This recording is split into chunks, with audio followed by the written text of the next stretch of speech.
Hello बच्चों, welcome to ई रसायन। I hope कि आप सब लोग अच्छे होंगे और पढ़ाई कर रहे होंगे।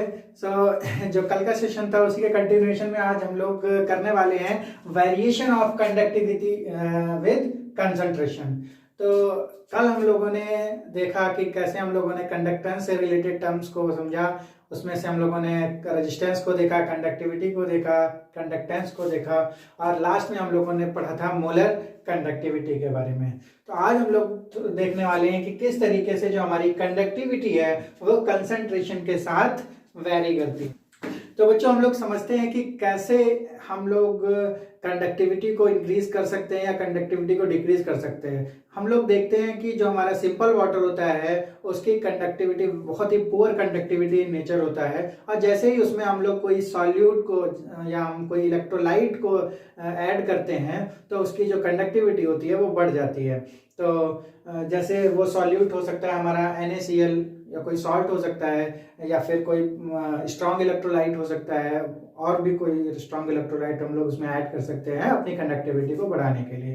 तो हम लोग यहाँ सब देख रहे हैं कि जैसे ही हम लोग कंसंट्रेशन को बढ़ाते हैं उस इलेक्ट्रोलाइट की जब कंसंट्रेशन को बढ़ाते हैं तो हमारी कंडक्टिविटी भी इंक्रीज होती है। तो यहाँ पर सीधा सीधा रिलेशन दिख रहा है हमारा कंडक्टिविटी और कंसंट्रेशन का। When we increase the concentration of an electrolyte then conductivity also increases, whereas when we decrease the concentration of an electrolyte conductivity also decreases. आइए अब बात करते हैं हम लोग एक नए टर्म की, variation of molar conductivity with concentration. तो आइए बच्चों, अब हम लोग बात करते हैं variation of molar conductivity with concentration. हम लोगों ने देखा कि जो हमारी कंसंट्रेशन, इलेक्ट्रोलाइट का कंसंट्रेशन बढ़ाने पे हमारी कंडक्टिविटी भी इंक्रीज हो रही थी, but in the case of molar conductivity it decreases with increasing concentration. Concentration बढ़ाने पे हमारी जो मोलर कंडक्टिविटी है वो डिक्रीज होती है। तो जो हमारा हम लोगों ने कल फॉर्मूला देखा था, जो मोलर कंडक्टिविटी थी, जिसको हम लोग लैम्डा से डिनोट कर रहे थे, और इसका फॉर्मूला था हमारा कंडक्टिविटी अपॉन मोलैरिटी। तो अगर हम बाई इस फॉर्मूले की हेल्प से देखें तो जो हमारा मोलर कंडक्टिविटी है और हमारा जो मोलैरिटी है दैट मींस कंसंट्रेशन, तो ये दोनों क्या है, इनवर्सली प्रोपोर्शनल है। आइए हम लोग एक एग्जांपल की हेल्प से देखते हैं कि कैसे जो हमारा मोलर कंडक्टिविटी होता है वो कंसंट्रेशन के साथ इनवर्सली प्रोपोर्शनल होता है। तो हम लोगों ने देखा था कि जो हमारी कंडीशन होती है बच्चों मोलर कंडक्टिविटी के साथ, वो होती है कि जो हमारा इसमें इलेक्ट्रोलाइट ऐड होता है उसका अमाउंट होता है 1 मोल। तो जो हमारी फिक्स चीज होती है, इसमें जो कंडीशन होती है वो केवल इसके साथ होती है, जो कि हमारी है 1 मोल ऑफ इलेक्ट्रोलाइट। तो बच्चों, हम लोग एक एग्जांपल से देखते हैं कि हमारा एक रूम है या फिर कोई वॉल्यूम, जो एक मोल हमारा इलेक्ट्रोलाइट है, ये किसी वॉल्यूम में होगा। अब वो वॉल्यूम ज्यादा भी हो सकता है और बच्चों कम भी हो सकता है। तो 1 मोल इलेक्ट्रोलाइट को अगर एक बड़े वॉल्यूम में घूमने का चांस मिले तो वो आराम से क्या कर सकता है, फ्रीली हर जगह घूम सकता है। और अगर वो वॉल्यूम छोटा हो तो उसे घूमने में क्या होगा, थोड़ी सी रिस्ट्रिक्शंस होंगी बच्चों। तो अगर वो इजीली ट्रैवल कर पाएगा तो इसका मतलब है उसकी कंडक्टिविटी बेटर होगी। अगर वो इजीली ट्रैवल नहीं कर पाएगा तो इसका मतलब उसकी कंडक्टिविटी बेटर नहीं होगी। तो सिंपल सी बात है, यहाँ पर हम लोग कंस्ट्रेंट हो गए, मतलब फिक्स हो गया कि हमारा ये 1 मोल अमाउंट होगा इलेक्ट्रोलाइट का। तो इसके लिए मतलब है अच्छी कंडक्टिविटी के लिए इसका वॉल्यूम बड़ा होना चाहिए। तो अगर वॉल्यूम, सॉल्वेंट का वॉल्यूम ज्यादा होगा और हमारा जो इलेक्ट्रोलाइट दैट मींस सॉल्यूट का जो अमाउंट है वो 1 ही मोल रहेगा, तो इसका मतलब है वो डाइल्यूट कंडीशन होगी, दैट मींस कंसंट्रेशन कम होना चाहिए। तो उस कंडीशन में कंडक्टिविटी बेहतर होगी। तो इसीलिए अगर यहाँ पर कम कंसंट्रेशन हुआ तो हमारा जो मोलर कंडक्टिविटी होगी वो क्या होगी, इंक्रीज होगी। तो इस तरीके से हम लोग यहाँ पर समझ सकते हैं इस रिलेशन को, जो कि है हमारा molar conductivity is indirectly proportional to the concentration. तो आई होप बच्चों कि आप लोग इस कंडीशन को आप लोगों ने अच्छे से समझ लिया होगा। तो आइए हम लोग देखते हैं कुछ और टर्म्स। तो बच्चों, मोलर कंडक्टिविटी 2 तरीके से अपना बिहेवियर दिखाती है, एक तो स्ट्रॉन्ग इलेक्ट्रोलाइट के साथ और एक हमारा वीक इलेक्ट्रोलाइट के साथ। तो दोनों तरीके के बिहेवियर्स को हम लोग देखेंगे with the help of graph. तो जो हमारा मोलर कंडक्टिविटी का जो एक वेरिएशन होता है, उसका वेरिएशन हम लोग स्ट्रॉन्ग इलेक्ट्रोलाइट्स के साथ देखने वाले हैं, और हम लोग देखने वाले हैं वीक इलेक्ट्रोलाइट्स के साथ भी।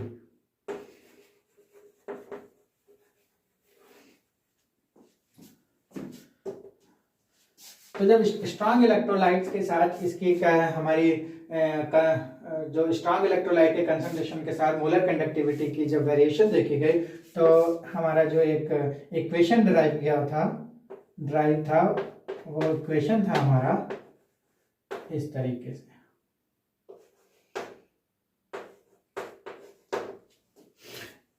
इस इक्वेशन के बेस पे जब हम लोग ग्राफ को प्लॉट करते हैं, तो हमारा अगर इसको हम लोग स्लोप मानते हैं, ये हमारा एक्स एक्सिस पे हो जाएगा और ये आएगा हमारा वाई एक्सिस।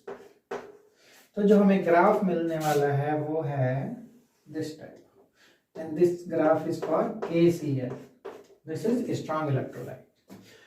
सो बच्चों, इस ग्राफ की हेल्प से आप लोग देख पा रहे होंगे कि जैसे जैसे हमारा कंसंट्रेशन बढ़ रहा है, हमारी जो मोलर कंडक्टिविटी है वो डिक्रीज हो रही है।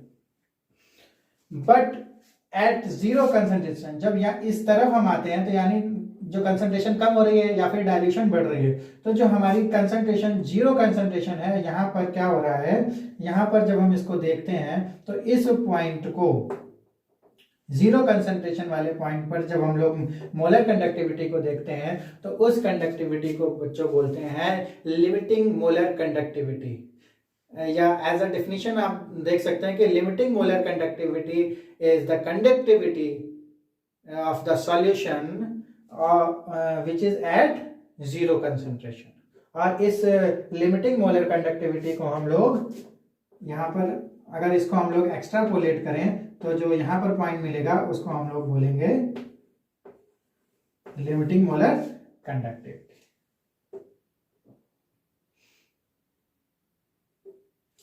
इसी तरीके से हम लोग अब देख लेते हैं कि वीक इलेक्ट्रोलाइट्स में किस तरीके से ये वैरी करता है। तो यहां पर जब हम लोगों ने ग्राफ को स्टडी किया,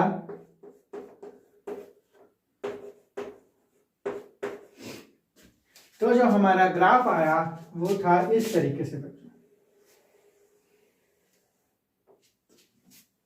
दैट मीन्स जो हमारा ऑन इंक्रीजिंग कंसंट्रेशन, जब कंसंट्रेशन को इंक्रीज कर रहे थे, जो हमारा जो मोलर कंडक्टिविटी था वो डिक्रीज हो रहा है। बट हम लोग बच्चों देख सकते हैं यहाँ पर कि जैसे ये जीरो की तरफ आ रहा है, जो हमारा कंसंट्रेशन है वो कम होता जा रहा है, और जब जीरो पर आता है तो जो इसका इंक्रीज होता है, ये बहुत ही स्टीप चेंज आता है, मतलब स्टीप इंक्रीज आता है हमारा ग्राफ में। तो दैट मीन्स ये है कि जैसे ही ये इधर की तरफ बहुत ज्यादा डाइल्यूशन की तरफ बढ़ता है ये हमारा कोई भी सॉल्यूशन, तो जो कंडक्टिविटी होती है वो अचानक से बहुत तेजी से बढ़ती है। तो अगर हम लोग मानते हैं कि अगर हम लोग यहाँ पर लिमिटिंग मोलर कंडक्टिविटी को फाइंड करना चाहें, तो हम लोग इसको फाइंड नहीं कर सकते इसको एक्स्ट्रापोलेट करके, क्योंकि ये क्या होगा, ये बढ़ती ही जाएगी, और ये एट इन्फिनाइट पर भी ये लोग क्या करेंगे, एक हमारा इंटरसेक्शन पॉइंट नहीं मिलने वाला है इस ग्राफ से। तो in the case of strong electrolyte हम लोगों को ये पॉइंट मिल गया था, जिसको हम लोग बोल रहे थे, ये इसकी वैल्यू मिल गई थी। किसकी वैल्यू? Limiting molar conductivity. इसको क्या बोलते हैं बच्चों? लिमिटिंग मोलर कंडक्टिविटी, जो कि हमको जीरो कंसंट्रेशन पर मिलती है। But in case of weak electrolyte, यहाँ पर इस ग्राफ को जब हम बढ़ाते जाते हैं, तो ये बढ़ता ही चला जाता है जीरो कंसंट्रेशन पर, और हमको एक भी इंटरसेक्शन पॉइंट नहीं मिलता।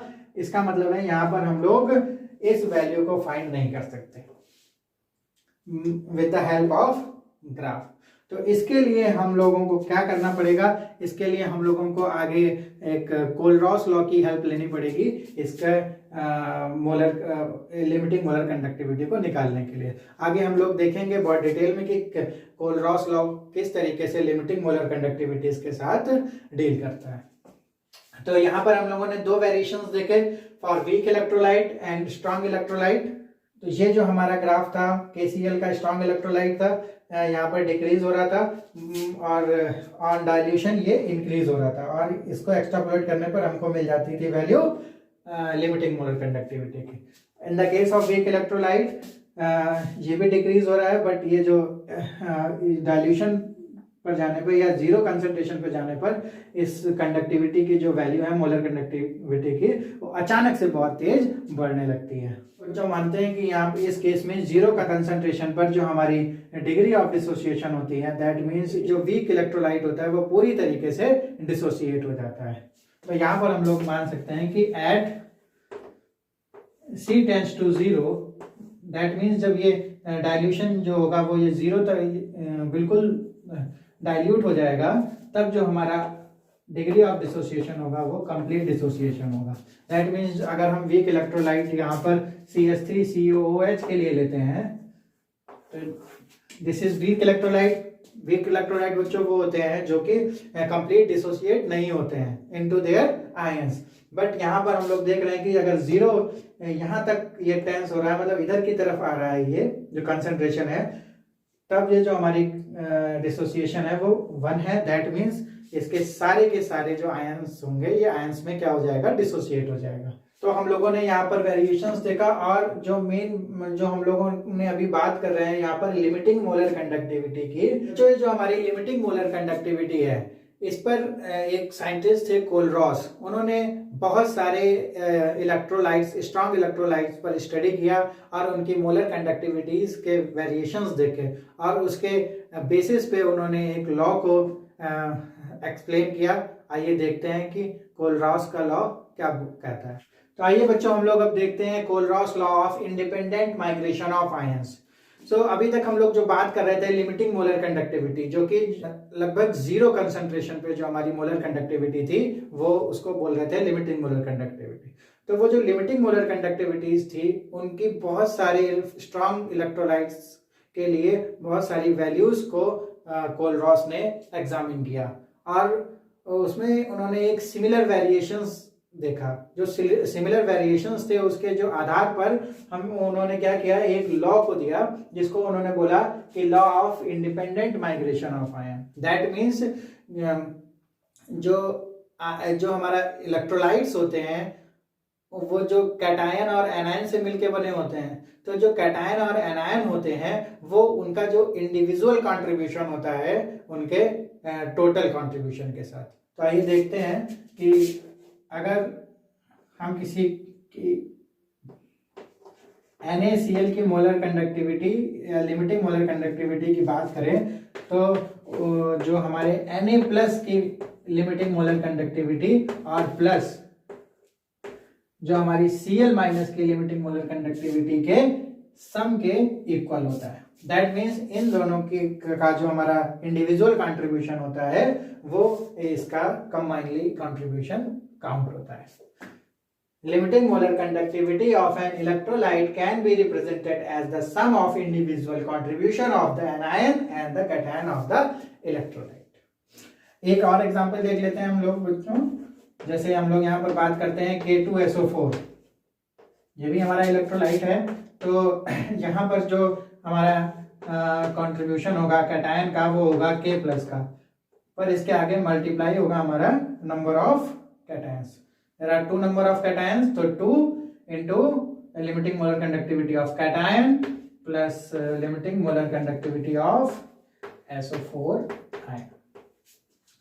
तो इस तरीके से हम लोग न्यूमेरिकल्स में इस इक्वेशन का यूज करके हम लोग फाइंड कर सकते हैं अलग अलग इलेक्ट्रोलाइट्स के लिए लिमिटिंग मोलर कंडक्टिविटीज की वैल्यूज।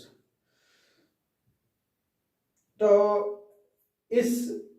इस लॉ की हेल्प से, कोलरॉस लॉ की हेल्प से हम लोग किन किन चीजों को फाइंड कर सकते हैं या इसके एप्लीकेशंस कितने तरीके से हो सकते हैं, आइए हम लोग डिटेल में देखते हैं।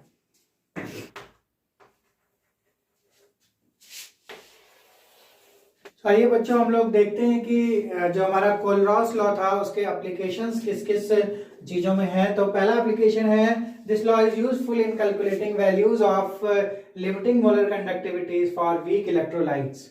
बच्चों हम लोगों ने ग्राफ में देखा था फॉर स्ट्रॉन्ग इलेक्ट्रोलाइट्स, जब हम उस ग्राफ को एक्सट्रापोलेट कर रहे थे तो हम लोगों को एक इंटरसेक्शन पॉइंट मिल रहा था जो इस तरीके का हम लोगों का ग्राफ था। इसको अगर हम लोग इसको आगे बढ़ा रहे थे, एक्स्ट्रापोलेट मतलब भी बच्चों की जिस ग्राफ को अगर हम लोग आगे बढ़ाते हैं तो हमारा ये वाला इंटरसेक्शन पॉइंट मिलता है। तो इस इंटरसेक्शन पॉइंट का मतलब था यहाँ पर कि हमको एक वैल्यू मिलती है, वो वैल्यू होती है हमारी लिमिटिंग मोलर कंडक्टिविटी की। But in the case of weak electrolyte हमको ये वैल्यू नहीं मिल रही थी, तो हमको कोलरॉस लॉ की हेल्प से हम लोग क्या करते हैं, इस मोलर कंडक्टिविटी की वैल्यू को फाइंड कर सकते हैं। तो अगर हम लोग देखते हैं यहाँ पर CH3COH की मोलर कंडक्टिविटी किस किस के इक्वल होती है, उसकी कैटायन दैट मीन्स H+ और जो हमारा एसीटेट आयन होता है उसके इंडिविजुअल मोलर कंडक्टिविटीज के सम के इक्वल है। तो इनकी हेल्प से हम लोग निकाल सकते हैं इसका CH3COH का मोलर कंडक्टिविटीज। तो आइए देखते हैं दूसरा हमारा यूज। तो ये हमारा यूज होता है कैलकुलेशन में डिग्री ऑफ डिसोसिएशन। जो डिग्री ऑफ डिसोसिएशन हम लोग है वो ये रेशियो है molar conductivity at any constant concentration with molar conductivity या that means limiting molar conductivity. इन दोनों के रेशियो से जो हमें वैल्यूज मिल जाती है, उस किसकी वैल्यू मिल जाती है, degree of dissociation. Degree of dissociation means बच्चों होता है कि कितना अमाउंट या कितना परसेंटेज ऑफ अमाउंट उसका डिसोसिएट हो चुका है। तो अगर हम लोगों को ये डिग्री ऑफ डिसोसिएशन की वैल्यू मिल जाती है तो हम लोग साथ में जो डिसोसिएशन कांस्टेंट होता है उसको भी हम लोग फाइंड कर सकते हैं। तो ये होता है हमारा C∝² तो अगर हम लोगों को अल्फा की वैल्यू मिल जाती है तो हम लोग साथ ही साथ हमको इस कांस्टेंट की भी वैल्यू फाइंड कर सकते हैं। तो कोलरॉस लॉ की हेल्प से हम लोग ये सारी चीजें फाइंड कर सकते हैं। सो ये बच्चों हम लोग देख लेते हैं एक न्यूमेरिकल जो कि बहुत बहुत ज़्यादा इंपॉर्टेंट है हमारे बोर्ड्स के लिए और हमारे एग्जाम्स कंपटीशन एग्जाम्स के लिए। तो ये हमारा जो न्यूमेरिकल प्रॉब्लम है ये बोल रहा है कि values of limiting molar conductivities किस किस की वैल्यूज दी हुई हम लोगों को, NH4Cl, NaOH एंड NaCl की वैल्यूज दी है 129.8, 248.1 एंड 2126.4 साइमन सेंटीमीटर स्क्वायर पर मोल। और हमसे पूछ रहे हैं लिमिटिंग मोलर कंडक्टिविटी वैल्यू किसके लिए, NH4OH के लिए। तो बच्चों हम लोगों को 3 वैल्यूज दी हुई हैं ऑलरेडी और एक के लिए हमको पूछ रहे हैं। तो उस वैल्यूज की हेल्प से जो गिवन है उसकी हेल्प से हम लोग ये जो NH4OH की वैल्यू है उसको फाइंड करते हैं। तो सबसे पहले हम लोग देख लेते हैं कोलरॉस लॉ के अकॉर्डिंग जो हमारा लिमिटिंग मोलर कंडक्टिविटी होता है NH4Cl के लिए अगर हम लोग निकालते हैं तो हो जाएगा NH4+ Cl-। इसी तरीके से हम लोग निकालते हैं NaOH के लिए।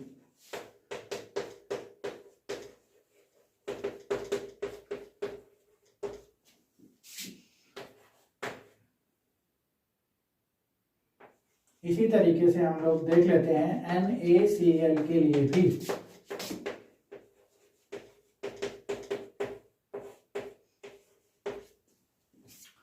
ये हम लोगों को दी हुई थी और इनकी जो वैल्यूज थी वो है हमारी 129.8, this is 248.1 and this is 126.4। और हम लोगों से पूछ रहा है NH4OH, तो इसकी हो जाएगी NH4 पॉजिटिव प्लस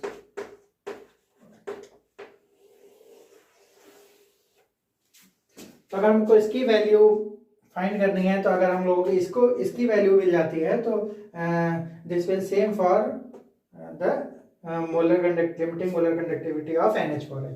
तो बच्चों हम लोगों को कुछ ऐसा करना है यहाँ पर कि ये दोनों वैल्यूज हमारी बच जाएं। तो NH4+ और OH- हम लोगों को चाहिए। तो यहाँ पर ये NH4+ है और ये OH- है।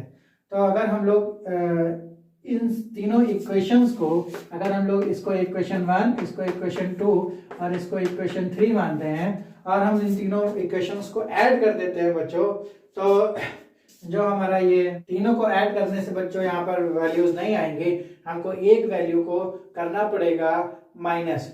तो हम लोग करने वाले हैं, क्योंकि हमारी जो वैल्यूज है वो यहाँ पर है, तो हम 1 प्लस सेकेंड को क्या कर देते हैं ऐड, और जो थर्ड को है वो हम लोग कर देंगे सब्सट्रैक्ट। तो इन दोनों को ऐड कर देंगे और इसको कर देंगे सब्सट्रैक्ट, तो यहाँ पर हो जाएगा माइनस और ये भी हो जाएगी माइनस, तो माइनस CL ये हमारा इससे कट हो जाएगा, और जो हमारा Na है Na कट हो जाएगा। तो इस तरीके से हमको केवल वैल्यू मिलने वाली है ये दो, और यहाँ पर हम लोग कर देंगे इन वैल्यूज को भी ऐड और सब्सट्रैक्ट। तो जो हमारा ये हो जाएगा 129.8 प्लस 248.1,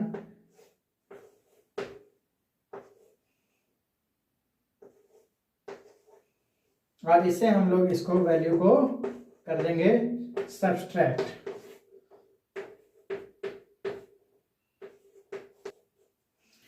तो इसकी वैल्यू आ गई बच्चों 251.5 साइमन सेंटीमीटर स्क्वायर पर मोल। तो इस तरीके से हम लोगों ने बच्चों देखा कि हमारी जो गिवन लिमिटिंग मोलर कंडक्टिविटीज है उससे उसकी हेल्प से हम लोग एक अननोन सब इलेक्ट्रोलाइट, यहाँ पर हम लोग अननोन वीक इलेक्ट्रोलाइट हो या फिर स्ट्रॉन्ग इलेक्ट्रोलाइट हो, दोनों की जो वैल्यूज हैं हम लोग फाइंड कर सकते हैं with the given limiting molar conductivities. तो इस तरीके के क्वेश्चंस हम लोगों को जनरली देखने को मिलते हैं, तो इसकी हम लोग खूब प्रैक्टिस कर लेंगे अपने कॉपीज पर। ऐसे और तरीके के हमें न्यूमेरिकल्स अपनी बुक्स में मिल जाएंगे। तो बच्चों आज हम लोगों ने देखा कि कैसे हम लोगों ने वेरिएशंस, कंडक्टिविटी वेरीज करती है कंसंट्रेशन के साथ, कैसे मोलर कंडक्टिविटी वेरी करती है हमारी कंसंट्रेशन के साथ, और हम लोगों ने डिफरेंट ग्राफ्स देखे for weak electrolyte and strong electrolytes, और कैसे लिमिटिंग मोलर वैल्यूज को कोलरॉस ने फाइंड किया, और उसका एक जो ट्रेंड था उसके बेसिस पे उन्होंने जो लॉ दिया, और उसके आधार पे हम लोग वीक इलेक्ट्रोलाइट्स का भी लिमिटिंग मोलर कंडक्टिविटीज फाइंड कर पाए, और हमने उसकी डिग्री ऑफ डिसोसिएशन को भी फाइंड किया। तो बच्चों यहीं पर ये सेशन हमारा एंड होता है, और इस बार के लिए जो हमारा इलेक्ट्रोकेमिस्ट्री का सिलेबस है वो यहीं तक है, और जो हमारा नेक्स्ट जो टॉपिक है वो है battery, fuel cell and corrosion, जो कि आपके सिलेबस से डिडक्ट कर दिया गया बच्चों। तो आपका इलेक्ट्रोकेमिस्ट्री का चैप्टर यहाँ पर फिनिश होता है, और आप लोग सारे वीडियोस को अच्छे से देखिए और पढ़ते रहिए। तब तक के लिए बाय बाय, और हम लोग मिलते हैं अपने नेक्स्ट चैप्टर के साथ नेक्स्ट वीडियो में। Till then bye bye.